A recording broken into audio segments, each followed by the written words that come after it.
Spirituality is our recognition that beyond matter and the events and beings we perceive with our physical senses, there is something else.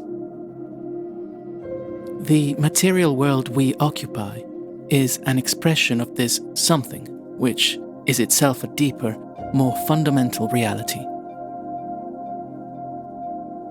Religion comes from the Latin religo, which means to reconnect or retie.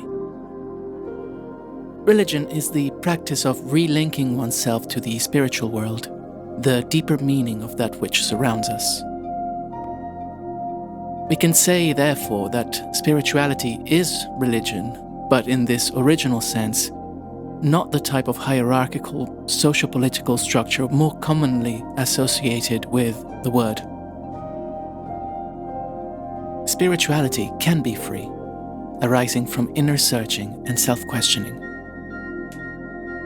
Perhaps we sense that there is something not solely material in the world that surrounds us, that all beings embody beauty and meaning, evoking feelings and thoughts which spur us to action.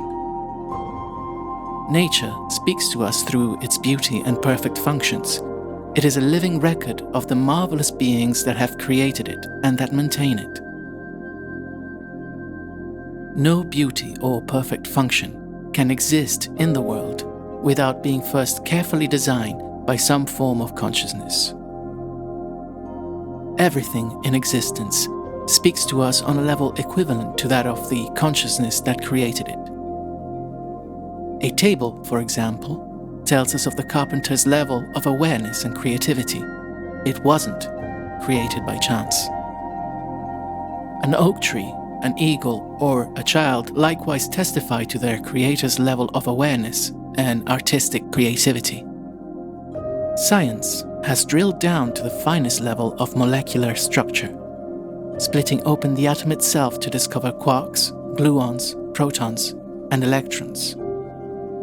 After all that deconstruction, has it given us the ability to create an oak tree, an eagle, or a child?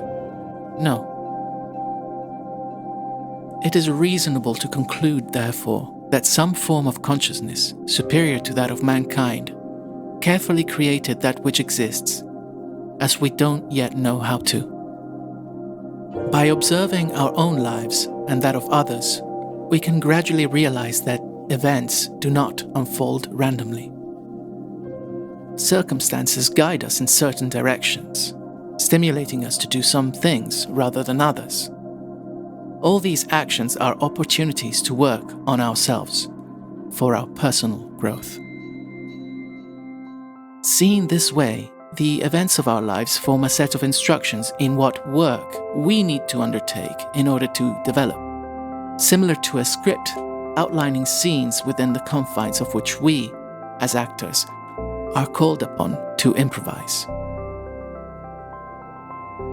The places, costumes, time period, and flow of events are chosen for us with wisdom and love, and it is up to us to engage. The fundamentalist materialism of modern science, what Rupert Sheldrake calls scientism, argues that everything is accidental, that all creation is the result of probability and random events, proceeding chaotically from an explosion of the building blocks of all existence from the void, the Big Bang. From this singularity, we're told, everything existing has emerged and structured itself randomly.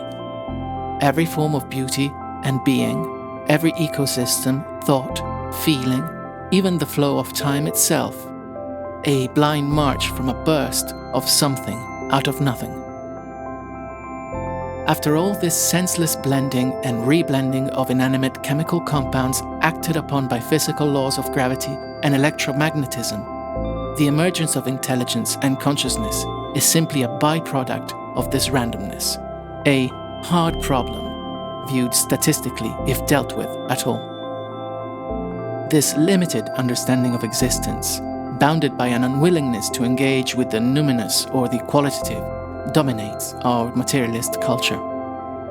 This negative superstition, as Rudolf Steiner called it, is a way of closing our eyes and extinguishing our hearts. To demonstrate the unswerving belief in the ability of probability to deliver the world of multiplicity we inhabit, here's a thought experiment. Imagine yourself on a beautiful beach.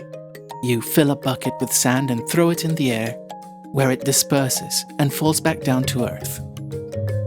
You do this again and again, hundreds, thousands, even millions of times. According to the law of probability, the falling sand must, at some point, necessarily arrange itself in the shape of a beautiful castle replete with moat, walls, towers, and battlements. Mathematically, this outcome is possible. In essence, that's how modern science believes the universe formed, with all its worlds and creatures. Do you think you would ever obtain such a structure by that method, even if our descendants continued the experiment all day, every day for millennia? A sandcastle will never arrange itself randomly, let alone the complexity, balance, and beauty of the plant world, the animal world, the mineral world, and the human world.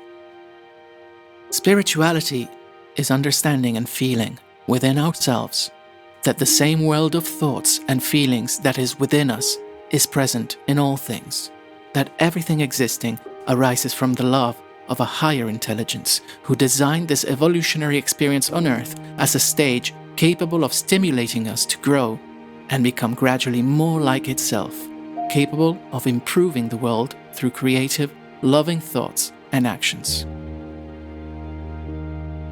We are children endowed with the full potential of our Creator, sent to Earth to develop the same loving, creative qualities that can be observed everywhere around us.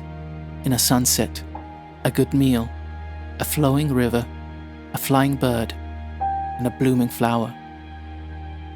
Spirituality is recognizing and embracing the non-random, intelligent river of divine love in which we are immersed, and to learn to make it flow within us and out of us in order to improve ourselves and the world we live in with purposeful joy.